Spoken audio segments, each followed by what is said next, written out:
Before God of War became the legendary series it is today, it was originally going to be called Dark Odyssey. In 2002, the game was still taking shape until David Jaffe, known for Twisted Metal, stepped in to lead the project.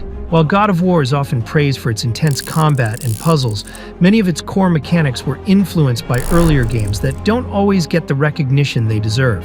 Today we will be exploring these titles and how they help define one of PlayStation's most renowned franchises.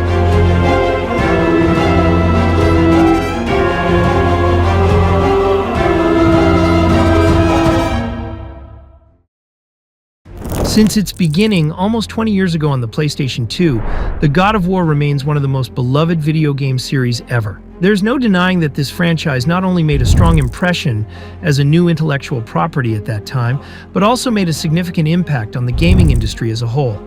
The original game received universal acclaim from gamers, journalists, and even several awards. God of War combined everything gamers desired. Stunning visuals, still remarkable today for PlayStation 2 software. Exhilarating soundtrack that elevated your adrenaline like a true Spartan fighter. A compelling narrative with methodical storytelling. An immersive atmosphere spread throughout its ancient Greek environment. And most crucially, the brutal, visceral combat mechanics. All these elements were instrumental in establishing the series as the renowned name it has become today. Devil May Cry is still inspiring some games out there to this very day.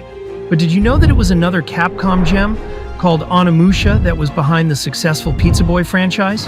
The journey began with an unexpected glitch in the combo mechanics during Onimusha's development, leading to the creation of Capcom's now beloved hack and slash with the red-coated, white-haired badass Dante.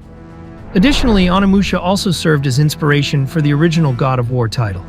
This connection was revealed during one of David Jaffe's interviews with Eurogamer, where he stated, "It was mine. Actually, it was Capcom's because I played Onimusha and said, let's do that with Greek mythology." He repeated the same thing in an OPM interview. "Originally, I had been playing Onimusha, and I said, well, what if we did pretty much a similar game, but instead of ancient Japanese mythology, what if we did it with Greek mythology?" This ignited developer Santa Monica Studios' initial journey toward establishing the series. God of War incorporates numerous features from both Capcom franchises, including the distinctive combo mechanism when performing attack sequences, launching enemies skyward before crashing them down, and the overall stylistic presentation and structure of various combo moves that provides players with a gratifying experience, making them feel powerful and unstoppable. Devil May Cry's influence runs clearly through God of War, evident to anyone familiar with both titles. Also, there's the upgrade system in the original God of War games, which is pretty identical to the Onimusha franchise. Within the game, collecting enemy blood is essential for enhancing your weapon's capabilities, transforming both their appearance and color. This system functions identically in the Onimusha titles, with the exception of Onimusha Dawn of Dreams, which doesn't feature changes to weapon size or coloration. Weapons like Enryu or Ryzen transform their appearance and colors when upgraded. Consequently, this unlocks new capabilities and more powerful magical techniques.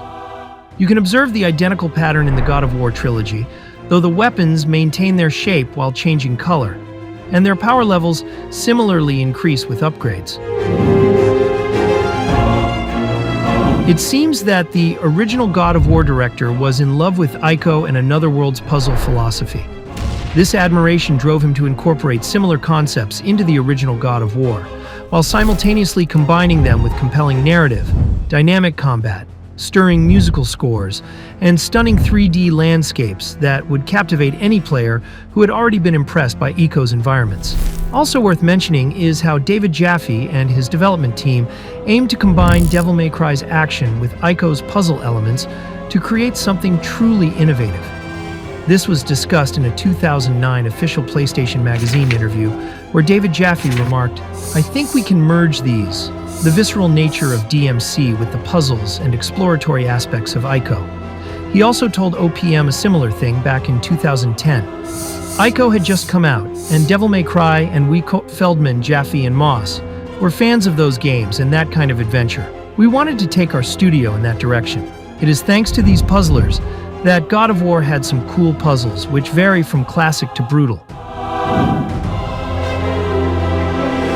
Kratos ranks among the most violent characters in gaming.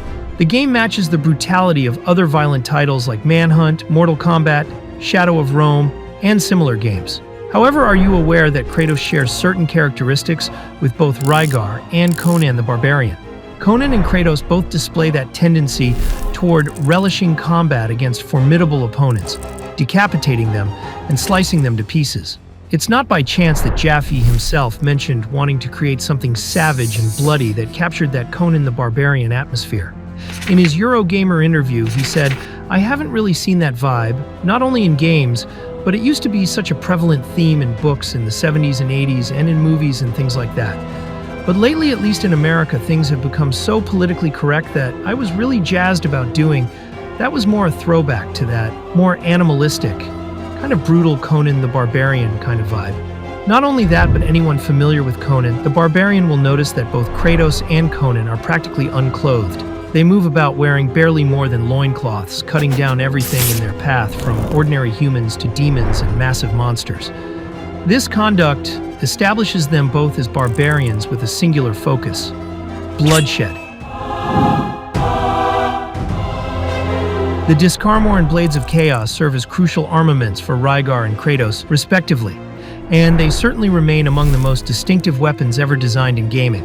Interestingly, were you aware that the Blades of Chaos actually incorporate certain features from the Discarmor?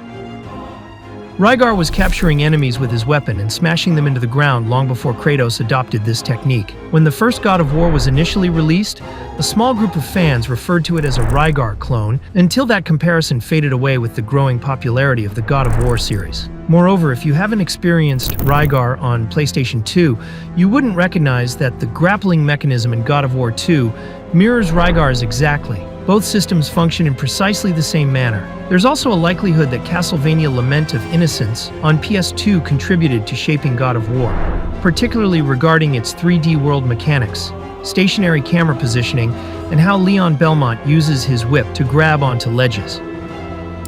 Undeniably, these three protagonists, Kratos, Leon, and Rygar, share numerous similarities. In conclusion, God of War incorporated numerous features from other titles that molded it into what it has become today.